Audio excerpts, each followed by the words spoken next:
Good afternoon, fellow Rotarians and guests. Welcome back to a Rotary meeting. My name's Christine Amin, if you don't know that, and I am the president of this club, and we are so excited to have Mayor White with us today.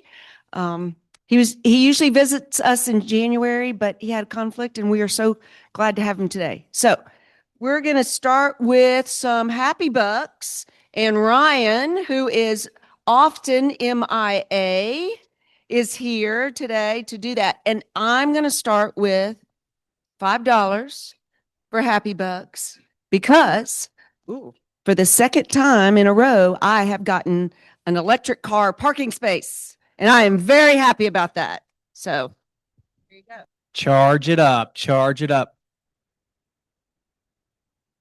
We'll throw that $5 there for my birthday as well here last week. Thank you, sir. That's why I was MIA here. You know, I was celebrating too hard for my birthday. Got a couple here. Mr. Howard? I'm putting happy bucks in because I run a military lecture series at the Poinsett Club, and my speaker on Thursday is our own Rob Rowan. He's written a book about Central Command in Tampa, Florida, with full of information about Central Command and interviews with generals from all over the world, and it's a great book, and there's room. So anybody that wants to come can come as my guest and just pay at the door and see me after the meeting. Thank you, sir. Rude? I cannot beat Bob with his length of talk, but very short. We're leaving in a few days for Pennsylvania for the marriage of our daughter. Wonderful. Congratulations, and go Eagles. Go Birds. I'm very happy today because my son Philip is joining me today. He's a rising junior at Christ Church, and he just completed his AP pre-calculus exam downtown. And since he was downtown anyways, I thought he might just join us. Congratulations. Welcome. Get an extra piece of dessert after that AP exam. You've earned it there.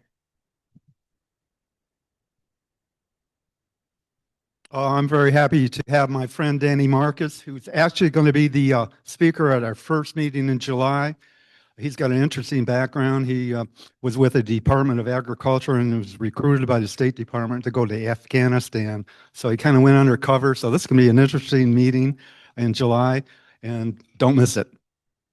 Okay, very happy table right here today. Who else is going to compete with this table over here? Thank you, Susie. I am delighted because I was able to go visit my daughter who is in boot camp at Fort Leonard Wood, Missouri. She made the mistake a couple weeks ago of telling me that she had about 6 hours available on Sundays if I happened to find myself in Missouri on a Sunday. So I found myself in Missouri just by circumstance on Mother's Day. So I'm a very happy mama today. Well, happy Mother's Day, Susie, and happy Mother's Day to all of our Rotarians. Any other happy bucks? There we go on the other side of the room. I just see over here go. A workout in here. So I'm happy because I met Nick on Saturday at the Rotary Park cleanup, but I didn't meet any of you all there. So she's kind of happy and a little sad. This is a happy, sad bucks here. Let's make Caroline happy, and I'll show up next time. Hey, my name's Brad. I just wanted to, I'm happy. Our family's happy. My daughter is graduating today from NYU. She's getting her master's in fine art. So if you see pictures of people in New York City in like funky colored robes, I guess my daughter would be one of them. Congratulations. Heather?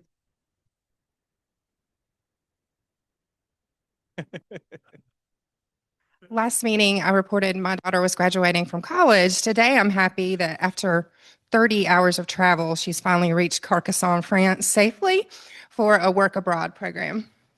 Fantastic. Party on and work hard in France there. So today I'm happy because it's my 14th anniversary, wedding anniversary. Congratulations. Surendra? I'm happy to introduce Caitlin Clapp to the Rotary Club of Greenville. Awesome. Thank you. Wonderful. Welcome. Happy to have you here. Any other we got lots of I love the happiness this spring. When I used to work with the CART Fund to process applications from outstanding researchers all over the country, we would usually process 40 to 70 applications. This year, I understand the applications are like 250. The word is out over this country that CART is a good place to get funded. Here on that. Any other, here we go. More happy bucks. Ladies first here. Sorry, Jay. You know, we got these ladies back here. Sorry, gentlemen. Chivalry's not lost in the South here. I'm very happy today to honor my good friend Beth Paget, who some of you may know one was awarded the Rotarian, I'm sorry, what? Service Above Self Award at the Rotary District Conference. You may not know this, some of you are new, but Beth was one of our first women presidents of this club and one of the first women members in Rotary. So thank you, Beth, for all you've done. Girl power over here. You gentlemen be careful over here, all right? I'll make some change here for you. So I'm happy about two things. That's why I'm putting in $10. One of them, you heard from Bob. I'm speaking at the Poinsett Club on Thursday. It will not be a boring talk. It would be very interesting. If you're interested in knowing about alliances and why it's important for us to be involved in the world and have friends, you'll get a good understanding about what's happened over the 25 years that the international military showed up in Tampa, and I got to be involved. I was very lucky. And the other piece is I still have it for the month of May, an art gallery that I have at 907 Art Gallery in West Greenville. I'm having a show of Cuban art and other art at the gallery, and I'm open there Thursday through Saturday, 12 to 6, and some amazing works.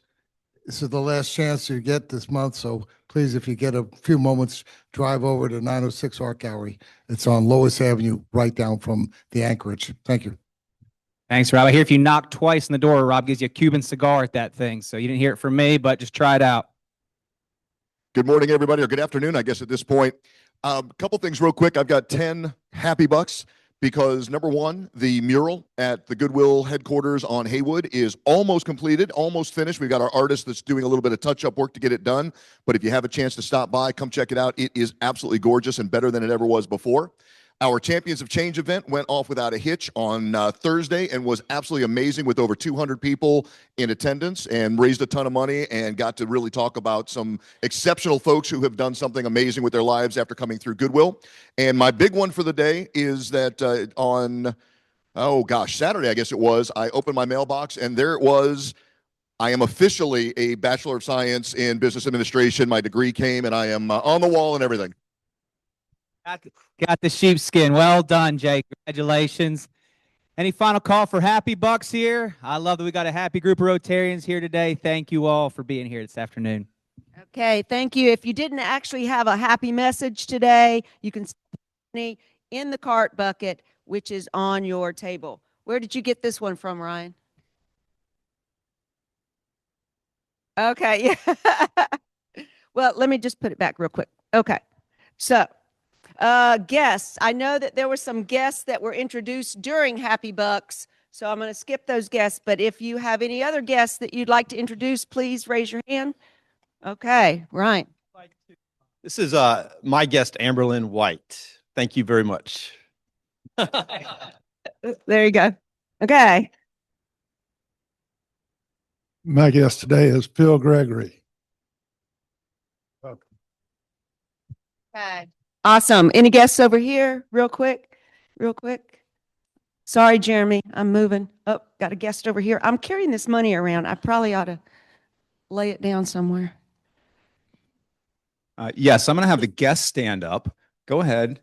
No, I'm playing with you. I told her I was going to put her on the spot, and she had to do a speech up there, and it's been a lot of anticipation about this. But this is Ellen Kendall. Welcome, everybody. She's from Steamboat Springs, Colorado, and she's a Rotarian there. And now she's recently moved to Greenville. I love Steamboat Springs. That's a great place to ski. Okay. So I'm going to go through some announcements just real quick because we are such an active club. We got a lot of stuff going on. So this Thursday, May 14th, Coffee and Conversation at Summer Moon. And all of this is on the card that's on your table. On May 18th, that is Monday, 5 p.m., Rotary Connects. That used to be Health and Happiness, but now it's Rotary Connects, and it's going to be at our own Merrill Gardens, where we've been having the evening group meet. On May 19th, we have Discover Rotary, 5:30 p.m. at Craig, Galden, and Davis. And then, of course, our next meeting is going to be May 26th, and we have the president. Is he the president? What is he? He is from GSP Airport, and I have lots of questions to ask, so I hope that y'all will join me. Also, that morning before the meeting at Merrill Gardens, there will be the referral roundtable group meeting. So if you want to do, okay. And gosh, we have a lot of stuff going on May 26th because we also have Discover Rotary here at the Weston Poinsett. Okay. With that, my positive thought of the day, very short and sweet. Create change with action. Change begins with your thoughts and magnifies when you take action. And with that, if you'll stand and say the Pledge of Allegiance with me. I pledge allegiance to the flag of the United States of America and to the republic for which it stands, one nation, under God, indivisible, with liberty and justice for all. And with that, I'll turn it over to Nick. Good afternoon, everybody. I'm pinch hitting for Dave today, doing the card update. I'll keep it short and sweet. We're going to show a quick 2-minute video here in just a bit, highlighting caregivers.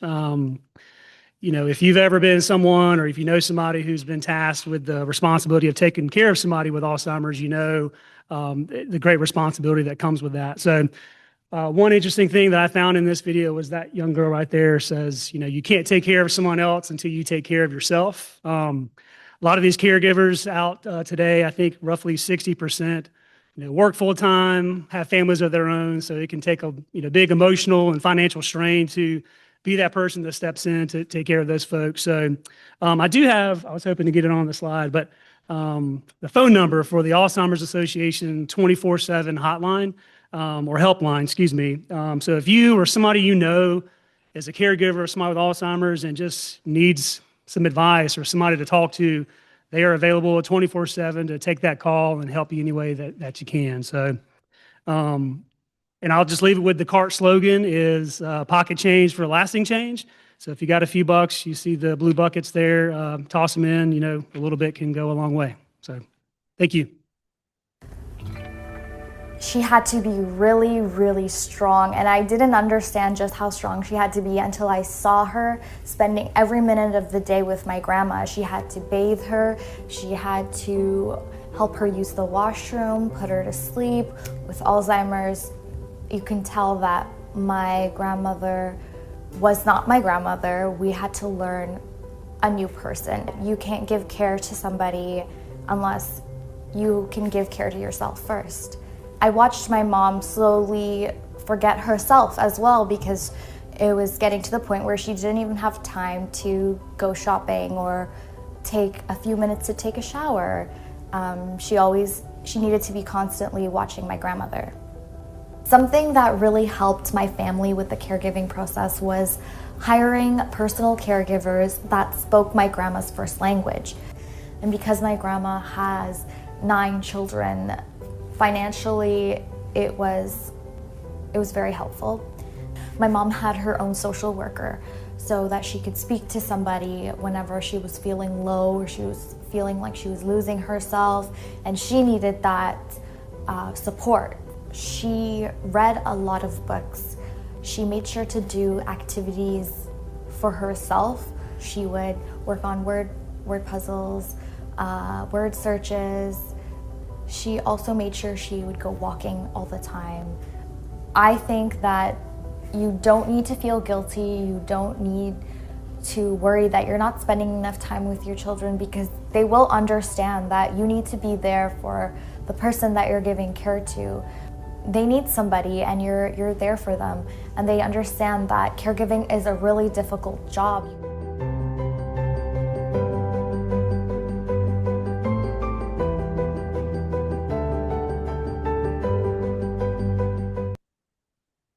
Good afternoon, Rotarians. Hope everyone is enjoying this lovely day. Today we have our favorite speaker of the year. I get to see this person daily, and that is quite a privilege and definitely not where I planned to be when I first moved to Greenville. But to have watched this city develop over the last 25 years and be able to work for the person who is the catalyst and responsible for making it happen has been quite a privilege. So for those of you who don't know, since 1995, Greenville has had the privilege of Mayor Knox White leading us to the city that we are today.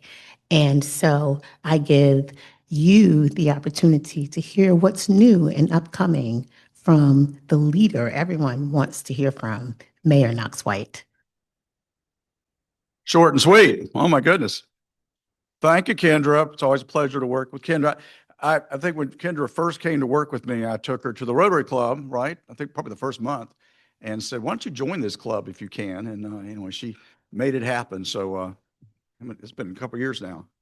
Very, very good. Always a pleasure to be here. I don't know about being the favorite speaker, but you're my favorite receiver of, what do you call it? Audience, I guess. Yeah, one of my favorite audiences going way back. And I've used this sometimes as an opportunity to make some major announcements and that kind of thing. And it always means a lot to me to have an audience that will listen to what's coming next, and means a lot to me too. So thank you for all Rotary does and for being a big part of what goes on in the city of Greenville.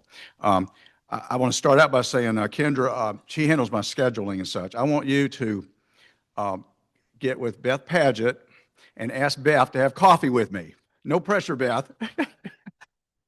I miss her so much at the Greenville News. We go all the way back to the Greenville Piedmont. So yeah, which was a great force for good at Greenville for so many decades. I can look back now and thank goodness for the Greenville News and Piedmont editorially. They were always far kinder to me than I ever could deserve. But I'd like to think, they were I was right. They were right. What can I say? But on so many issues, and there were so many back when we had a real newspaper. And it really mattered a lot to how he communicated. You literally, if you needed a message to get out, you went to the Greenville News and sat down and said, here's something we want to do. And the one that comes to my mind is Falls Park. We literally were so frustrated. This is not the way I started. I thought I'd begin my speech, by the way, but I'm just jumping right in here. Seeing Beth got me excited about this. We literally, we lived with this period of time of great frustration because everything was about that bridge that was over the waterfall. And you couldn't, it was a brick wall. I'd go, and I'm not making this up. I spoke to a Greenville Women's Club organization one time when I was mayor, and we were talking about taking down the bridge and building Falls Park. And as she met me in the parking lot and led me up the stairs to the meeting of the Ladies Garden Club Council, she said to me, we're so glad to have you with us. Now, don't be talking about removing that bridge. But we went to the Greenville News and we said, our frustration was everybody's focused on the bridge. We were focused on the park. If we could just get just a spitball idea, could we get the front page picture of the park? We had a wonderful illustration that the Carolina Foothills Garden Club had done, which is very accurate, by the way, with the pedestrian bridge, and they did it for us. Sunday Greenville News, everybody for the first time saw throughout Greenville what we were talking about, and then I observed over the next weeks and months, I began to realize that something had happened. Suddenly, at least people were not altogether angry, and some people actually thought, maybe that would be a good idea. It kind of got them to the next step. But back when you could communicate, and then editorially, Greenville News said strongly, emphatically, this is a good plan. So thank you, Beth. It always meant a lot. Well, we have other things going on in the city also, and I thought I'd share with you some things that you may know about and some things you haven't heard about probably. Let me see. I think I've got a clicker up here. The first one I want to kind of bring to your attention is we've been about something for the past, I'd say about the last 4 or 5 years in particular. It goes back before then, but especially 4 or 5 years ago, to really double down on annexation for the city of Greenville. Now, for longtime Greenville people, you kind of know the drill on this, because people always ask, why doesn't the city annex? And well, the city does, but sort of drip by drip by drip. And the result over many decades is the city of Greenville's footprint, just the geographic footprint of the city of Greenville, is way smaller than Columbia and Charleston. A lot of reasons for that, but one reason is historically, we had the textile mills on the western side of Greenville, and that became the Parker District, as it's known. And that basically was set up back in the 1930s and 40s as an area to be outside the city, and they made it so. And annexation rules are hard in South Carolina, but they're not impossible. And I think to some degree, the city kind of gave up on annexation over many decades, didn't really put resources to it. And I'd be in that same category for a long time. But when we started focusing on it, it made a difference. Now, I think it's important for a lot of reasons, but I one time had when I was first mayor, I went to a conference of other mayors, and I always remember what somebody said. They were talking about annexation. This mayor of another city said, if you're a mayor and you don't believe in annexation, you don't believe in your city. I thought, that makes a lot of sense. So I took that to heart, that if we believe in Greenville, and we do, if we want our city to have a voice at the table in the county region as a whole, we have to be a certain size, and no one's going to pay attention to us. And that's a lot of truth to that. And we want to be relevant for sure, and we certainly have made ourselves that. But part of it has always been annexation. And so in the last many years, we've done some significant things.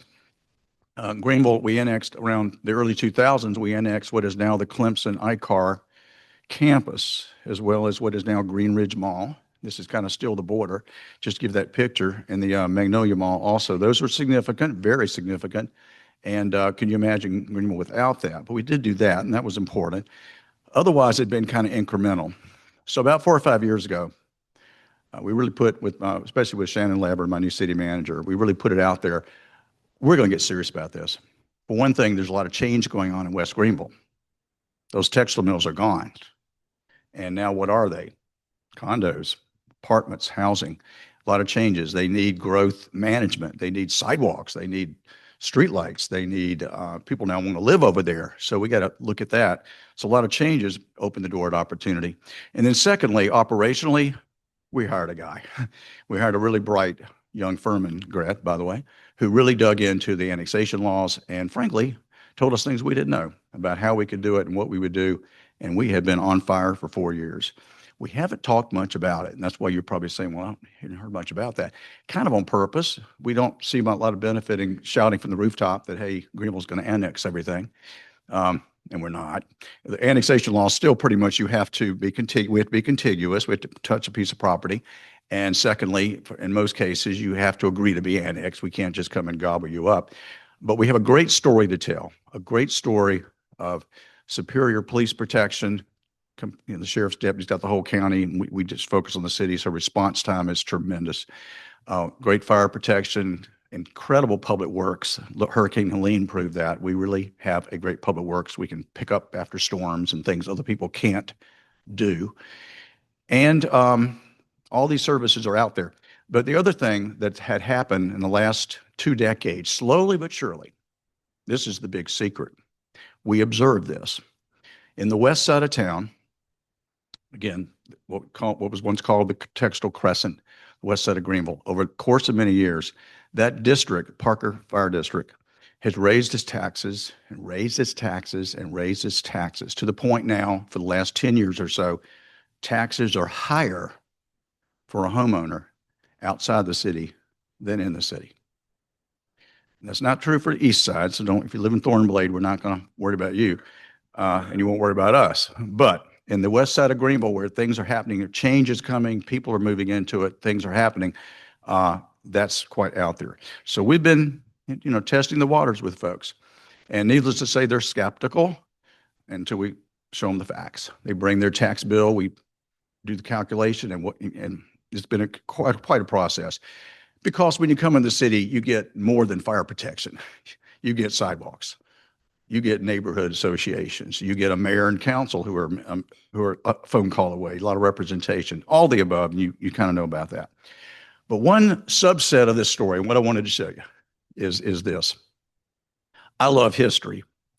And one of the great pieces of history for Greenville is the textile industry. The great mills that were built in the 1880s and the early 1900s. they're huge. Even today, they're big by even our standards today. And they were big at the time. And it's our textile heritage. And again, historically, they were outside the city. And so it's called, for those who are new, it was called the Textile Crescent, because if you stood out there and looked outside, it's a crescent around the border, west side of Greenville. All these textile mills, Mills always been kind of just on the edge in the city.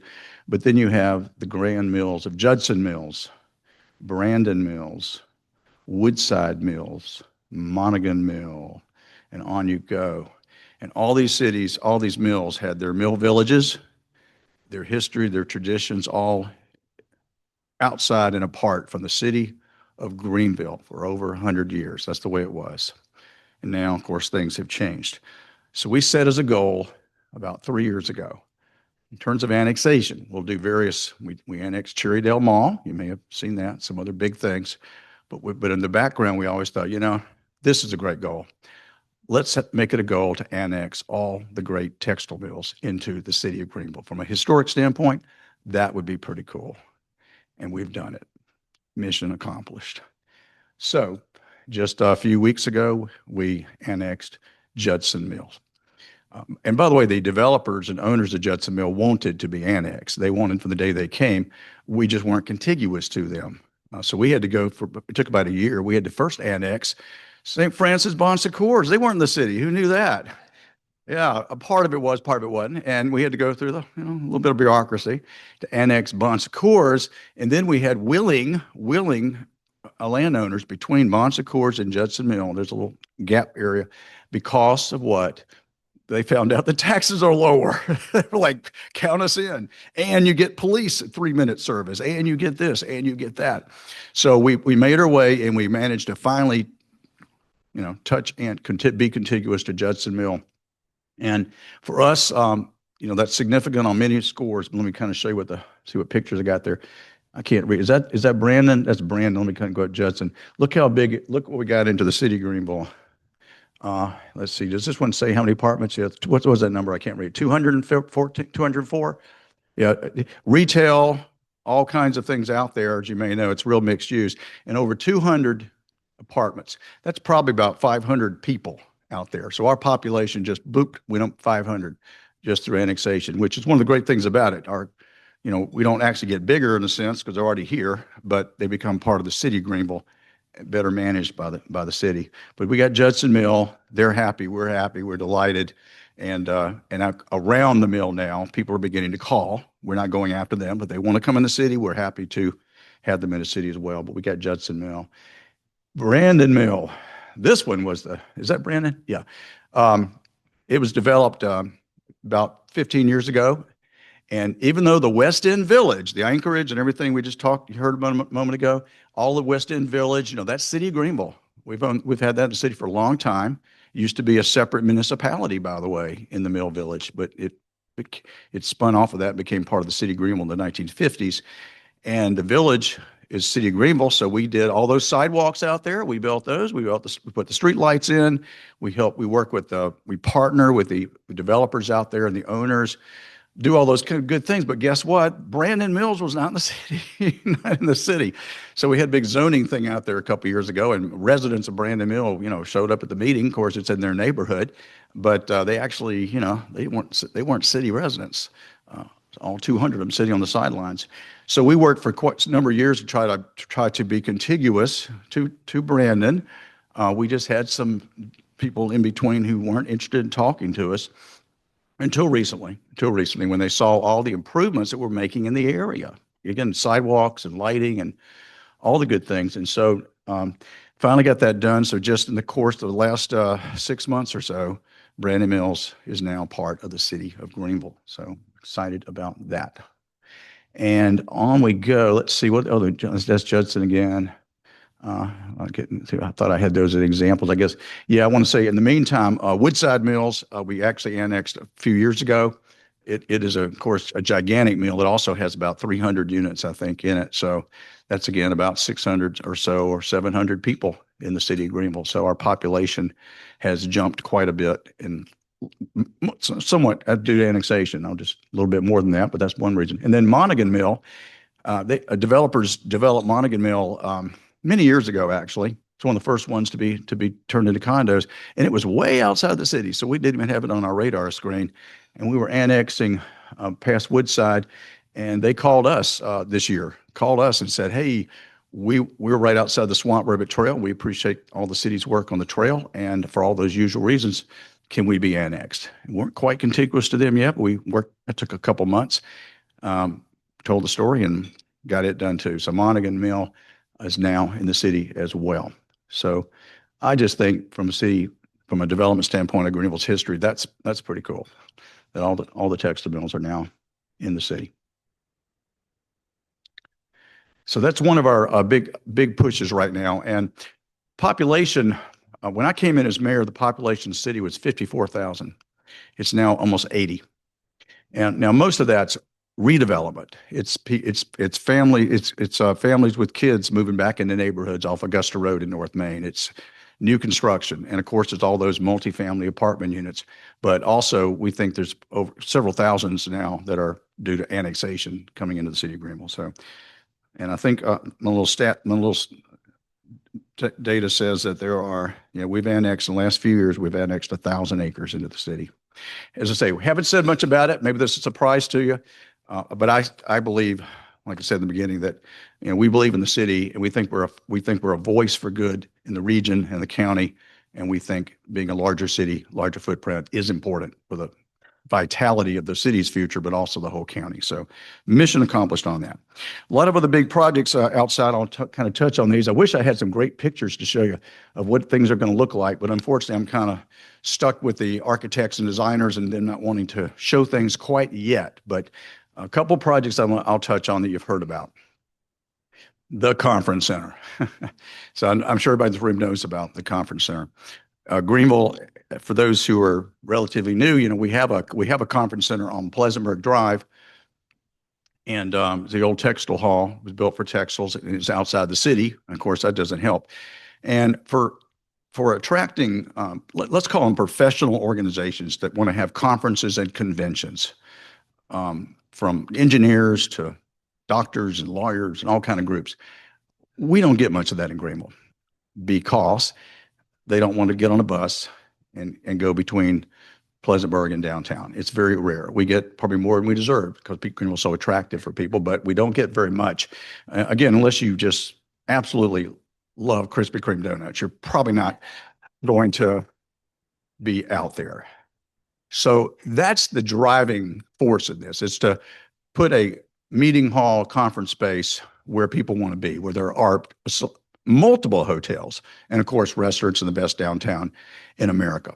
I think this is probably, this is going to be like the arena attracting the NCAA basketball tournaments. We're not going to be a city of great sports teams. It's not professional teams in the future, but we can attract tournaments that are very professional at all levels, college and otherwise. And the arena does that. I think this conference center will be like that. We're not going to host the Democratic National Convention and a lot of other organizations. We're going to attract a lot of impressive groups and impressive people who will be coming here probably for the first time for a conference in Greenville, because it's the best place to have a conference. We just need a place. And this will give us the elements of a conference center, as I've learned, and I've probably visited 15 of them, and I've learned a lot about them. First of all, think about the big ballroom in the current conference center. You've all been out there probably for a major deal. We're going to replicate that. That's 30,000 square feet. It'll have a big ballroom, 30,000 square feet at this new space. Now, that is not nearly as big as what President Trump is proposing to build in the White House. I heard he's building like 100,000 square foot ballroom. I mean, I think our ballroom it's plenty big. Just can't imagine that. You wouldn't even be able to see the speaker. Well, I guess you'd have big screens, but we did it. We're having that, and then outside breakout rooms and all that kind of stuff. But the big thing to know about this is this will be a true mixed use facility. In other words, when you look at it, you drive by it, it's not going to be like so many cities. It's not going to be a big box that's dead most of the time. This is going to be a full mixed use package. So this facility will include a hotel, maybe two hotels, but it's going to definitely include a out of the ballpark quality hotel. DJ Rama will announce this soon. He is buying, it's been in the paper, of course, that he's bought the Bowater building. DJ Rama and group owns the AC Hotel and the Hyatt. They're going to have the Bowater building, which will not look like the Bowater building, by the way. It's a massive renovation of the building right on the river next to the Bohemian. So they'll have the Bohemian standing, sitting directly next door to a world-class hotel. We'll have 2 world-class hotels on the river. But there's not, even with all the build out he'll be doing in the Bowater to service the conference center, he needs more space. So he'll have a second tower behind the Bowater building of additional rooms is the way this is now structured. And it will be first class. And by the way, the conference center itself will not be like the current one on Pleasantburg that the city of Greenville operates under with a contract to a hospitality company. It will be operated and run by DJ Rama's hotel. So kind of like the Hyatt, just kind of think about the Hyatt back in the 80s. They got the conference center, smaller downtown. They operate it, they run it. It's great for the city to do that. And I think we felt like it was a better way to do it, a true public-private partnership where the private party takes the lead role instead of the public party. So that's what we're trying to accomplish, and we worked the deal. We got it done. And so I think you'll have a better quality experience as well. In all due respect, you've been to conferences in different places, and I have too, and the ones that are government run, think about the one in Columbia. They're nice. The one we have, it's nice enough, but nothing like a Marriott run conference center. Much better facility. So that's what we're going to have. But that isn't all of it. We're also going to have, along with the hotel, we'll have 1 or 2 additional office towers. United Community Bank next door needs additional space. They're going to build a new tower next to it as well. And there will be a multifamily project because everybody wants to do a multifamily project in downtown Greenville. So the Hines Company, which is one of the leading multifamily developers in America, a real prestige company, heretofore never done any projects in Greenville, South Carolina, where they're going to do this. So we'll have the Hines Company multifamily project. We'll have a hotel extension, and we'll have office towers, and we'll have retail and restaurants. So when you see this, it'll be just amazing. The final piece I'll tell you about that, again, I wish so much I could show you. Some of the early illustrations are so good, is that we also told them, we don't want it to look like, again, every other conference center we've ever seen. So again, mixed use, you're going to see restaurants and hotels. You're not going to see some big box sitting there. But also we said, and we're working with a team to do this, we want to bring Falls Park into the conference center. And I know this is a little hard to conceptualize this exactly, but one thing about this space, and I probably should have started with that, if you're in Greenville for a Rotary conference, some international Rotary conference, and we should try to do that. What a place to be. You walk outside and the first thing you're going to see is the waterfall. Isn't that the spot? Well, more than that, you're going to feel like you're in Falls Park when you walk outside. We're extensive landscaping and creative landscaping that comes across in front of the Bohemian and goes right into the facility. It's just going to be world class. We're spending a lot of time on that. Our architects and the project told us that that was something they'd never been asked to do anywhere else, to make the exterior look like a park. Usually it looks like, a parking area, not a park. And ours is going to be something very, very different. So, but it's a complicated project. Steve Navarro of the Furman Company is the chosen master planner and developer. He's meeting with his team all the time. I think the first big announcement you're all going to hear will be the hotel brand, which will be a very exciting announcement, probably in July or August. So watch for that. So conference center, pretty heavy lift, but I think we got that underway. Modest in comparison is we're finally going to do something about this. The ugliest building in the city downtown, City Hall, built 1970s, typical 1970s style. And as you probably heard, we went back and forth on what to do about that. Operationally, it's just a mess inside in terms of renovating it and everything else. No kidding. About a year ago, I walked into the city manager's office, and she's up on that very top floor, has her desk next to the window. It's a floor-to-ceiling window. And I walked in her office and I said, Shannon, don't move. What? Behind her, like magic, a crack had appeared in the window that went from top all the way to the bottom. I said, no, that'll be a way to convince people we need a new city hall. The city manager goes flying out the window. It was kind of frightening, but it's kind of emblematic of what we've been dealing with the building. So we're really going to gut the whole thing. We're going to temporarily relocate city offices, what's left with the city manager and a few departments now, to the Hyatt, actually. We'll be down at the Hyatt. Overlook the lobby, the office space there. And it'll be about 2 years before we'll have a new city hall. It will be, I would say, look at the United Community Bank building downtown next behind Bohemian. You get some kind of an idea of the sort of look we're going to be establishing it. The lobby expands. And the thing that really started all of this with me years ago was the city council chamber. And most of you probably haven't had the honor of being there or being there for a zoning hearing or something. It's on the 10th floor. Now, why in the world anybody in the 1970s thought you want to put a meeting space for 100 people who might be angry with one another to get in the elevator, all go up together and go on the 10th floor? I just can't imagine what they were thinking. But that's the way it's been since it was built in the 70s.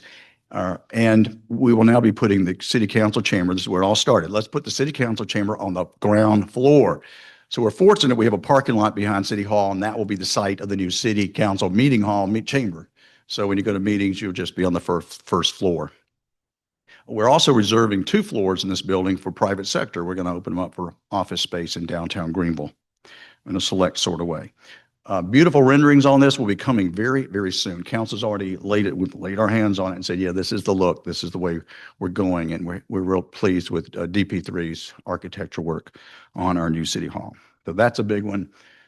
Seems to be on a glide path now. And finally, I just want to point out in terms of something big we're doing that isn't being fully appreciated because we don't have a newspaper. I can't go to Beth and say, Beth, will you please tell everyone we just annexed the Textile Mills? Because nobody does that anymore. And everything else. Well, here's the other one. We're not finished with Unity Park. Unity Park's been a runaway hit. It's been well loved and embraced. We did what we promised to do. The upper areas that are in orange are owned by the city. It's prime real estate. We've bought additional property up there. So actually that's out of date because we bought additional, and all of those properties have been granted to the Greenville Housing Fund for affordable housing. So we are rocking and rolling now finally and getting out of the ground on some of the projects there. Let's see, did I include a picture? Yeah, that's under construction now across from the post office. And there's going to be 2 different projects in the post office area that are be underway soon. We've kind of taken a step back working with the neighborhood in terms of what would they like to see. Now that we have these large multi-family projects, and that puts hundreds of people, about 400 people into affordable or workforce housing, which is a good number. Everybody said, well, we really still want to establish or reestablish a neighborhood that hasn't been there since 1956, I think it is, when people began to leave the area in such big numbers. So instead of big buildings like that, going forward, we're going to do duplexes and quadruplexes and some single-family homes around these houses, really creating a new neighborhood. So a lot of partners to make that possible. That's on the West Washington Street side of Unity Park. Now, if you think in your mind of the other side of Unity Park, where the railroad tracks are, in front of the Honor Tower, this is the real surprise, I think, for a lot of people, because this is really going to change Greenville. We have these properties all owned by the city. They're valued at about $25 million. We own it, city owns it. And we're in the earliest stages of conceptualizing what do we want to see on that site. Every developer and his brother is coming to talk to us about, hey, when are you going to sell these properties? And we've told them we're not going to rush into this. We're going to get this right. So we're bringing in urban designers and urban planners to begin the process of what, how do we want it to look? It's in the park. It has to be special. We can sell it all in one big piece, or we could do it in pieces. We're kind of thinking of doing kind of a little bit of both. But you would no doubt in the future, you will see apartments, office buildings. A lot of people want to have an office in Unity Park, by the way. That's, it's a real surprise, nice demand for that. You'll see a lot of housing again. You will very likely see a hotel in Unity Park across from the tower. We have two that are instead coming. That's been a nice surprise. But we told them to wait. We got to figure this out. So we're working on things like the architecture. It's in a park, so we're thinking stone, a contemporary look, but stone and wood and something that looks like it belongs in a park. There will be height limits. Nothing will be higher than the honor tower. So 4 or 5 stories, probably max throughout the whole thing. And then this is the part that I'm particularly excited about, and we haven't shared this with the public at all. The portion of the property closer to the Wittenberg School, until you get to, say, the honor tower, but on that side, we've had some good discussions with council, and I basically said, let's don't sell that. Let's hold it and look for a civic use. Yeah, we'll have apartments, we'll have hotels, we'll have restaurants even across the honor tower. You'll watch for a restaurant and all that kind of stuff. But on this side, let's hold this one tight and look for a civic use. And what I mean by that is something like a school, something like a museum, something like a public use. Don't know what it is, but we're going to be hiring a consultant to sort of comb the country. Is there a school out there that's looking for a satellite campus? Is there a museum that would like to relocate in front of Unity Park? If it's something of great quality and something we could all get excited about, we would donate the property to make that happen. So that's kind of the thinking grand plan. So if any of you have contacts or ideas, bring them to us, because I guarantee it's going to happen that way. I've got a good friend who lives in West Palm Beach, Florida, real engaged in the community. If you've been following West Palm Beach, it's undergoing, with all the billionaires moving in there, it's undergoing a lot of change. And they, as a community, they decided, with all the people coming in from New York and otherwise, there are a couple things they just had to have they didn't have in West Palm Beach. They didn't have a great hospital system. So they went out and got the Cleveland Clinic to open up in West Palm. Not bad. They didn't have, let's see, what was the other one they were looking for? But anyway, they were also looking for a school. West Palm Beach, Florida doesn't have a university. They have a small one, but don't have a school they wanted. So they decided that, we need a college in West Palm Beach. So they spent, and my friend was kind of chairman of the effort, he said they spent about 5 years courting the University of Florida.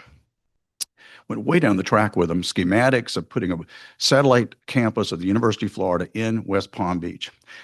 Long and short is, the wheels came off, didn't work out.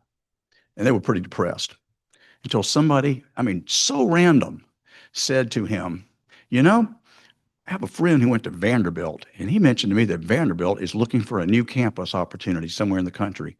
And in fact, it turned out that Vanderbilt University bought a defunct college outside of San Francisco. And in other words, kind of ready-made campus to move into. So they're kind of a West Coast at Vanderbilt, but they're looking for something else. And I said, are you kidding? Within 6 months' time, Vanderbilt University is coming to West Palm Beach. Pretty good for man. And boy, it's not just one building. It's a serious major university presence in their city, a graduate school. So we don't have the space for Stanford to come, but we do have some space, and perhaps with some imagination and a little bit of luck, we'll find that perfect site. Who wouldn't want to be in Greenville, South Carolina, in Unity Park, if you're trying to establish an East Coast presence and something like that? So that's going to be an exciting one to watch. Well, those are great projects, but it's not all big projects. I'm going to tell you about some, I'll end on this one, some small projects too. Again, I love history, and one of the most fun things I've had a chance to do as mayor was start this kind of sort of like history on Main Street with the Charlestown statue years ago and Joel Poinsett. We did Joel Poinsett in conjunction with the hotel, so that seemed fitting, right? And story on that is these are all privately fundraised, so we had the concept of Joel Poinsett statue. Now, why Joel Poinsett? Let me just be honest, because I just love Joel Poinsett. I think he's so cool. And we were doing that, and we raised the statue at that time cost $60,000. And we were raising private money, and one of the people we talked to about contributing to it actually called back and said, hey, I want to give you the entire amount. I don't want anybody else being a sponsor. So Tom Bruce of Greenville did that. So they're all privately fundraised. So every statue downtown, Shoeless Joe Jackson, they all have a story. Somebody wanted to do it. And city's role was just to kind of maybe initiate it or to be helpful, but we always got someone to do it. After we did Joel Poinsett, the Greenville History Society was really upset because they thought that Vargie McBee should be the first statue in downtown Greenville. This is the kind of thing you get to hear as mayor. Just want to go. They came to see me. They fussed at me and said, "It should be Vargie McBee," and they mistakenly thought that the city paid for the Joel Poinsett statue. Not true. We raised the money. They didn't know that. They went, oh. So I said, if you want Vargie McBee, raise the money for a Vargie McBee statue. And to their credit, about a month later, they came back and said, we're going to do that. And they did. That's what we got Vargie. So this will be kind of a surprise to people. You may have read about it. We have a Jesse Jackson statue. Conceptual. It's just conceptual. I got to get Brian Little to pay for it. I see by that. And so the Jackson family and close friends of Reverend Jackson, we talked to them early on. Because before he died, we were talking about this. But Greenville will be commemorating the young Jesse Jackson before he was on the national stage, when he, as a 23-year-old, was one of the 8 people who integrated the Greenville Library. And if you know the story, he and 7 others went to the Greenville Library knowing they were going to be arrested. It was all kind of a stage production, you know. They walked in there, and the police did arrive, 1963, 64. Yeah. And Reverend Jackson told me a story that I haven't seen any place, but he told me the story about how, number one, he almost missed it. He was he was the only college student in the group. The rest of them were high school students. He was the only one in college. And he had not, because of traffic coming down from North Carolina, he missed his opportunity to go over there. They had already left. And long and short is the high school students went over there and walked into the library, and the librarian people said to them, if you stay here, you're going to be arrested. You know what they did? They left. True story. And the civil rights, the minister at Springfield Baptist Church who had sent them over there, when they came walking back in, it was like, what are you doing here? Well, that was the whole idea. It's called a sit-in, you know. And but about that time Jesse Jackson arrived, he was late. And he, being more mature college student, he said, I got this.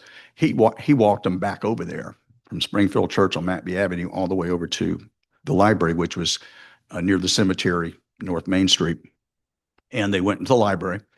And this is the part that I just think so wonderful. He told me this story. He said he was in college and he had a term paper right. He said, I actually needed a book. And so I had written on a piece of paper the book I needed for my term paper with the author's name and everything. And when the police arrived and there's a lot of hubbub going on, he said he turned to, he said, a white woman next to me who was a librarian there. And he said, I know this is kind of crazy, but I really need this book. And then all this stuff happened. He says they were going out the door. And before he went down the steps, that woman ran after him in the door and handed him the book. Isn't that something? And he just kind of, and he told me, he said, you know, I never knew her name, and I've always wondered who was that woman. So our statue will be young Jesse Jackson with a book in his hand. Like that. And I like that because it's the only Jackson story, you know, the story we can tell. We're not going to tell the story of presidential run and everything else. That's our story for Jesse Jackson, born and raised just less than a quarter mile from where the statue will be, which we have at least temporarily in the West End Village. So that's about it for now, but good way to wrap it up, a little bit of old, a little bit of new. And thank you all very much for being there and supporting the city. And if you live outside the city, talk to us and we'll talk to you about annexation. Thank you very much. We have great leadership in the city, great department heads, great city manager. Yeah. So as usual, our thank you gift is a book that's going to be donated to Alexander Elementary. And the title of it is Make Something Beautiful, How Art Transformed a Neighborhood. So once again, Jenny has picked a perfect book for him to sign. So because it is 1 o'clock, let's move along. And if you would all stand with me for the 5-way test. And I'm sure that Mayor White can stick around for a few minutes afterwards if you have some questions. Of the things we think, say, or do, is it the truth? Is it fair to all concerned? Will it build goodwill and better friendships? Will it be beneficial to all concerned? And will it be fun?